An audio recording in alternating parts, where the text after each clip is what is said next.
नमस्कार दोस्तों, study for Nilesh Kumar channel पर मैं नीलेश आपका स्वागत करता हूं। कंटिन्यू करेंगे अपने टॉपिक को, पॉलिटी के महत्वपूर्ण क्वेश्चन आंसर।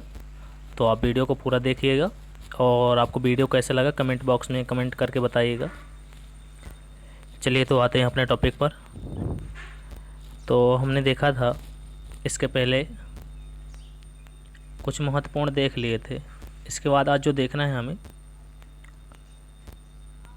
तो आज के भी महत्वपूर्ण क्वेश्चन आंसर ही हैं, वन लाइनर फैक्ट।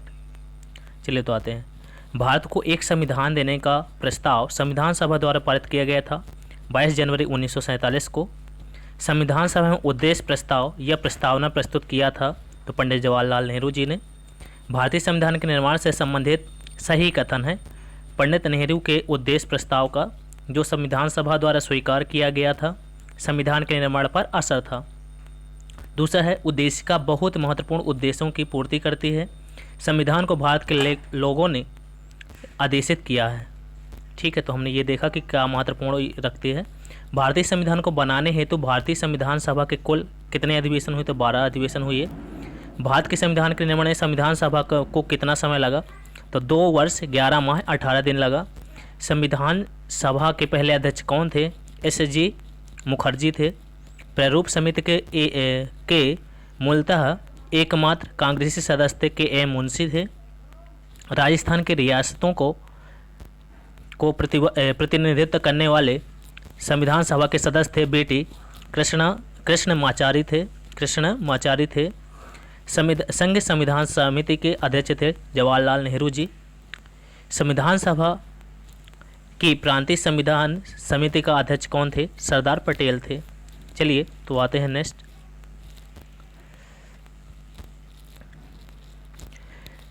संविधान सभा की प्रारूप समिति के अध्यक्ष थे डॉक्टर बी.आर. अम्बेडकर साहब। संविधान सभा द्वारा स्थापित मौलिक अधिकारों और अल्पसंख्यकों हेतु सलाहकार समिति के अध्यक्ष थे सरदार पटेल। Doctor B R. अम्बेडकर की अध्यक्षता में संविधान सभा के प्रारूप समिति के अन्य सदस्य कितने थे? 6 थे। अगर टोटल मिलाया है तो 7 हो, अगर अध्यक्ष को भी मिलाया जाए, लेकिन अन्य सदस्य कितने थे? तो 6 थे। संविधान सभा ने डॉक्टर बी.आर. अम्बेडकर की अध्यक्षता में प्रारूप समिति का गठन कब किया था? 29 अगस्त 1947 को। भारतीय संविधान के निर्माण के समय संवैधानिक सलाहकार थे तो कौन थे? बी.एन. राव साहब थे। भारतीय संविधान का प्रथम प्रारूप तैयार किया गया था बी.एन. राव द्वारा। नेक्स्ट चलते हैं। भारत की संविधान सभा ने राष्ट्रीय ध्वज को सर्वप्रथम स्वीकार कब किया था? 22 जुलाई 1947 को। याद रखिएगा आप, कब भारतीय संविधान राष्ट्रीय ध्वज को सर्वप्रथम स्वीकार किया था? तो 22 जुलाई 1947 को। संविधान निर्मात्री परिषद की झंडा समिति के अध्यक्ष कौन थे? तो डॉक्टर राजेंद्र प्रसाद साहब। भारत का संविधान पूर्ण रूप से तैयार हुआ था 26 नवंबर 1949 को। भारतीय संविधान लागू हुआ था 26 जनवरी 1950 को। अगर पूछा भी जाता है कि भारतीय संविधान को अंगीकृत कब किया गया था, तो हुआ था 26 नवंबर 1949 को अंगीकृत किया गया था। लेकिन लागू कब किया गया था? तो भारतीय संविधान को लागू किया गया था 26 जनवरी 1950 को। संविधान को 26 जनवरी के दिन लागू करने का निर्णय इसलिए किया गया क्यों किया गया था? क्योंकि कांग्रेस ने इस तिथि को 1930 में स्वतंत्रता दिवस के रूप में मनाया था। ठीक है। भारतीय संविधान को अपनाया गया था संवैधानिक सभा द्वारा। भारत का संविधान अंगीकृत अधिनियमित हुआ था, वही जो इसके पहले मैंने बताया, 26 नवंबर 1949 को। बी.आर. अम्बेडकर साहब का संविधान सभा में निर्वाचन हुआ था बम्बई प्रेसिडेंसी से। डॉक्टर भीमराव अम्बेडकर का जन्म हुआ था और मृत्यु, तो क्रमशः जब जन्म हुआ था तो 1891 में, और जो मृत्यु हुई थी उनके देहावसान हुआ था 1956 में हुआ था। जनगण मन को भारत के राष्ट्रगान के रूप में अपनाया गया 1950 में। भारत शासन द्वारा राजकीय चिन्ह अंगीकृत किया गया था 26 जनवरी 1950 को। ठीक है, आगे चलते हैं। तृतीय गोलमेज सम्मेलन के विचार विमर्श की परिणति भारत सरकार अधिनियम 1935 के पारित होने के प्रारूप में हुई। भारत सरकार अधिनियम 1935 ने ब्रिटिश भारत के सूबों और भारतीय रियासतों के एक संघ पर आधारित ऑल इंडिया फेडरेशन के गठन का उपबंध किया। संविधान सभा में वयस्क मताधिकार को 15 वर्ष के लिए स्थगित की बात की थी। किसने की थी? मौलाना आज़ाद साहब ने। कितने साल के लिए? 15 वर्ष के लिए स्थगित करने की बात की थी मौलाना साहब। चलिए आगे चलते हैं। भारत की स्वतंत्रता के बाद भारतीय राष्ट्रीय कांग्रेस के एक राजनीतिक दल के रूप में भंग कर दिया जाना सुझाव दिया था महात्मा गांधी जी ने। अपनी राष्ट्रवादी प्रतिक्रिया में भारतीय संविधान के निर्माताओं ने अल्पसंख्यकों के हितों तथा भावनाओं के महत्व को कम करके आंका। यह कथन है आइवर जेनेक्स का है। किसका है? आइवर जेनेक्स का कथन है। आगे चलते हैं। अब हम देखेंगे कि संविधान पर विदेशी प्रभाव क्या पड़े। तो भारत के संविधान में उद्देशिका का विचार लिया गया था। ये यूएसए के संविधान से लिया गया है। भारतीय राजनीतिक व्यवस्था में सर्वोच्च है संविधान है। भारत में न्यायिक पुनरीक्षण की संकल्पना ली गई है, संयुक्त राज्य अमेरिका के संविधान से ली गई है। भारत की संघात्मक व्यवस्था संविधान कनाडा से ली गई है। भारतीय संसदीय प्रणाली ब्रिटिश संसदीय प्रणाली से इस बात में भिन्न है कि भारत में न्यायिक पुनर्विलोकन की प्रणाली है। न्यायिक पुनर्विलोकन की व्यवस्था भारत और यूएसए में है, इंडिया में भी है और यूएसए में भी। भारतीय परिसंघ और अमेरिकी परिसंघ के समान रूप में जो लक्षण पाता है वह क्या है? भारत के निर्वाचन के लिए परिसंघीय उच्चतम न्यायालय। भारत के संविधान में सम्मिलित समवर्ती सूची देन है ऑस्ट्रेलिया की। भारतीय संविधान में राज्य के नीति निर्देशक तत्वों की संकल्पना किसी के? आयरलैंड के संविधान से। राज्यसभा के गठन में प्रतिभा, अनुभव एवं सेवा को प्रतिनिधित्व देने में भारतीय संविधान निर्माता प्रभावित हुए आयरिश गणतंत्र से। आगे चलते हैं। मूल अधिकार संयुक्त राज्य अमेरिका से।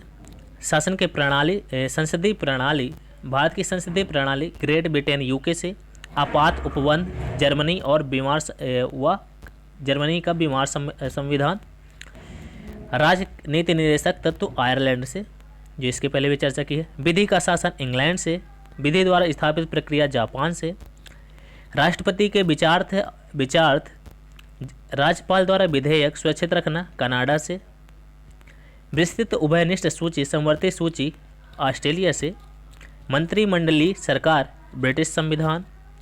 केंद्र राज्य संबंध कनाडा का संविधान। भारत राज्यों का संघ है तथा संघ में अधिक शक्ति निहित है कनाडा। आगे चलिए। उम्मीद है कि आपको वीडियो समझ में आ रहा होगा। भारतीय संविधान में मौलिक कर्तव्यों का विचार किया गया रूस के संविधान से।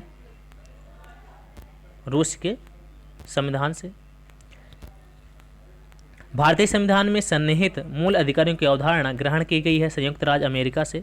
लिखित संविधान का प्रारंभ हुआ अमेरिका से। ठीक है। अब हम देखेंगे कि संविधान में अनुच्छेद और अनुसूचियां। तो भारतीय संविधान में 400 से अधिक आर्टिकल्स अनुच्छेद दिए हुए हैं। भारतीय संविधान में आरंभ में 395 अनुच्छेद। भारतीय संविधान में कुल अनुसूचियां 12। लेकिन अगर यही पूछा जाए कि मूल संविधान में कुल अनुसूचियां कितनी थी तब 8 थी। वर्तमान में अनुसूचियों की बात की जाए तो 12 है। भारत के संविधान में 9वीं, 10वीं, 12वीं और 11वीं और 12वीं अनुसूचियों को संविधान संशोधन द्वारा जोड़ा गया है। भारतीय संविधान में विभाजित किया गया है 22 भागों को। कितने भागों में विभाजित किया गया? तो 22 भागों में भारतीय संविधान को। नागरिकता से संबंधित प्रावधान संविधान के किस भाग में दिया है? तो भाग के 2 में दिया है। नागरिकता संविधान के भाग 2 में। मौलिक अधिकार संविधान के भाग 3 में। राज्य अगर संविधान के भाग 4 में दिया। नए राज्यों का गठन भारतीय संविधान के आर्टिकल 3 में। नागरिकता भारतीय संविधान के भाग 2 में। मौलिक अधिकार भी इसके पहले देख लिया हम भारतीय संविधान के भाग 3 में। प्रशासनिक अधिकरण की स्थापना भारतीय संविधान का आर्टिकल 323A की स्थापना। आगे चलते हैं। हमारे संविधान का वह भाग जिसमें 3 सोपानों में पंचायतें बनाने की परिकल्पना की गई थी, तो वो किस भाग में दिया है? भाग 9 में दिया है।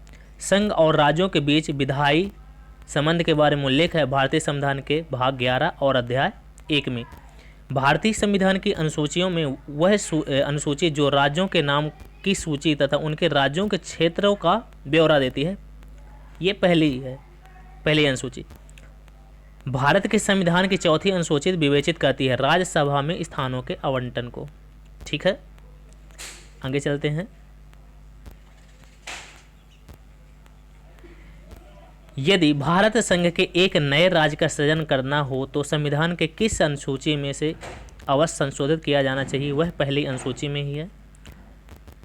चतुर्थ में क्या दिया है? चतुर्थ अनुसूची में राज्यसभा में स्थानों का आवंटन।